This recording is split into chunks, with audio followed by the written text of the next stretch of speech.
Technicians in the state's mosquito laboratory are examining mosquito corpses sent from all over Texas.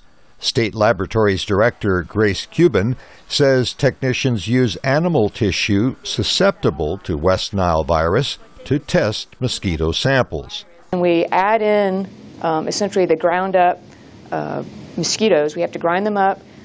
That releases the virus, and now we have that in a liquid form, and we can use that to infect the cells. These are cultured cells before they're treated, and these are cells where the West Nile virus has taken hold.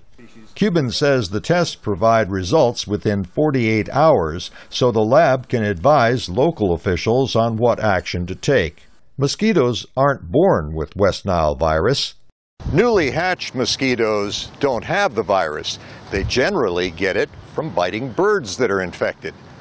To ingest the virus, mosquitoes need to find, so to speak, the right bird at the right time, says Texas State veterinarian Tom Sidwa, who notes that some birds survive the virus. Birds only stay with have virus remaining in their blood for maybe 1 to 4 days after they get infected. Then they have lifetime immunity. So they have to find that bird that has the virus in their bloodstream. From this command center, Sidwa manages the state effort to track the West Nile outbreak. He says his team got an early warning months ago from routine testing of donated blood.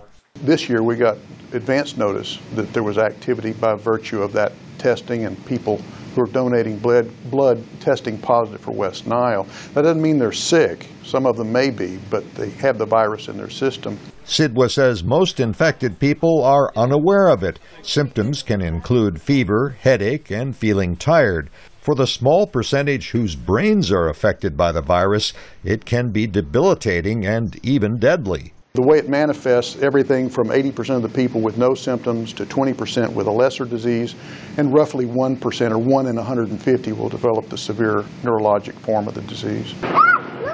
As the hot weather subsides in the weeks ahead, Sidwa expects the number of reported West Nile cases to taper off. He says what's learned this year will help in dealing with future outbreaks. Greg Flakus, VOA News, Austin, Texas.